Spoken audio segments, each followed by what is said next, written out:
Hi there, I'm Ange. Sorry about the terrible camera angle. This video was unplanned and we're improvising because I don't have the normal equipment with me today. But yeah, if you don't know who I am, I'm Ange, otherwise known as Pumpkin. If you're new to my channel, hi. If you're not, then welcome back. So this video is a bit unplanned, and as I said, and it's going to be a quick and dirty one because Boris Johnson's at it again. And it could be any number of things given the fact that it's Boris Johnson, but the it I'm talking about is universal credit and how we should all use our own efforts to basically put money in our pockets. I'm kind of conflicted about this one. First of all, this comes from a man. Come on, we all know he's in lizard alien overlord dressed in a human flesh suit. But yeah, this comes from a man who has had every opportunity handed to him on a silver platter and has been sacked because he can't tell the truth to save his life and is just generally honest and untrustworthy. But he's never been poor and he's never been in a position to have to be on benefits, and most stories haven't, to be honest.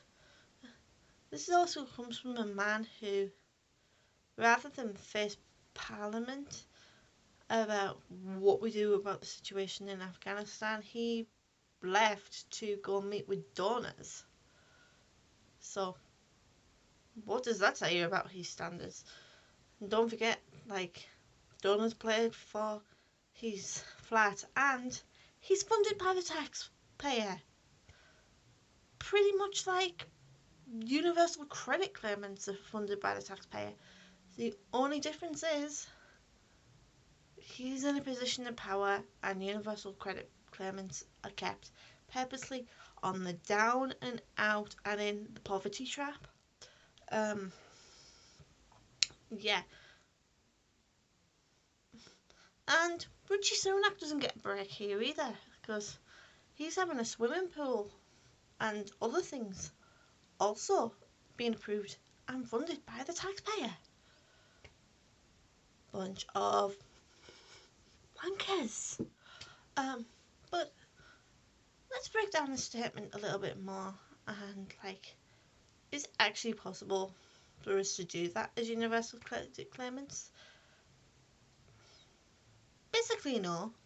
Any efforts we make to improve our situation tend to get stamped upon. For example, I've recently just got a job. Hurrah! It's not enough to get me off universal credit. Boo! And a lot of the jobs in my area that are available put people in the same position as I am right now. And yes, universal credit has allowed me to accept that job and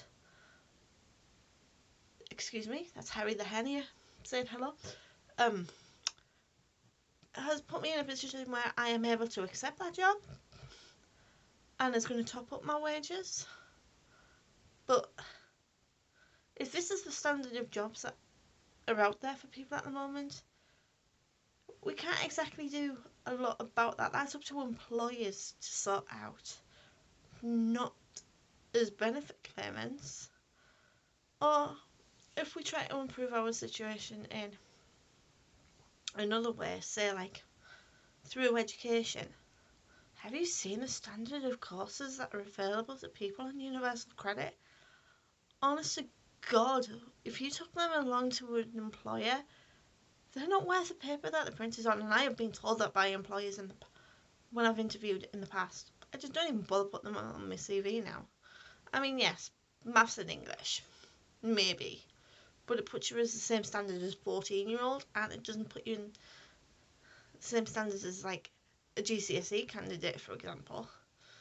But you try and do them courses somehow, you manage to save up the money for them or whatever, and some job centre advisors have told me before in the past that if I wanted to do that kind of course, I wouldn't be able to because I'm not available for full-time work. It is crazy. But yeah, let's not forget the fact that a lot of universal credit claimants, like just under half of them, already are in full-time work. Like, it's just that the wages are not there. It's like poverty wages, which then leads you further into the poverty trap. And that is before this £80 uplift is taken away. That £80 has been a lifeline to myself and a lot of other people. And I mean, I am fortunate enough that I've managed to find work before it was took away. And I am incredibly grateful for that. I'm not saying that there isn't jobs out there, but the jobs are not ideal, especially in my area. But that £80 uplift give people the opportunity to actually eat a decent meal and not have to make the decision between paying for their kids' school uniform and eating, or actually being able to put money on the electricity and eating, or pay for a basic internet connection that is required as part of the conditions for universal credit. Take that away from them and you're going to leave people in a whole lot of poverty. Like, you're putting kids at a disadvantage. And once you're in that poverty trap, it is very hard to get out of. And not only do you have that, but being in that poverty trap isn't just about poverty. It leads on to other things like ill physical health, ill mental health. And once you're stuck in that cycle, that can be very hard to get out of.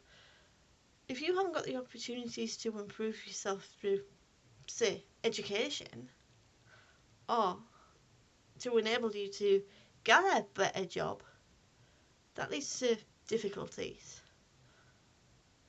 And again, I'm just judging it on my own area. Childcare is an issue as well. If you're having to fork out that initial money for childcare, even though universal credit is going to pay you some of it back as far as I'm aware, if you haven't got that money for that initial outlay in the first place, that means you're not going to be able to accept that job. It's crazy, and I don't think politicians actually understand that.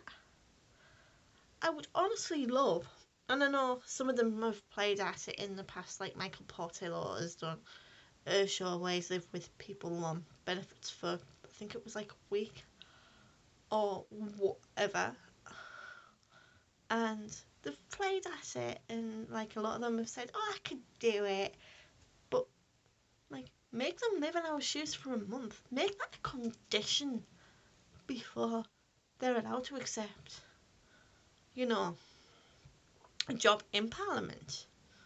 Give them that understanding that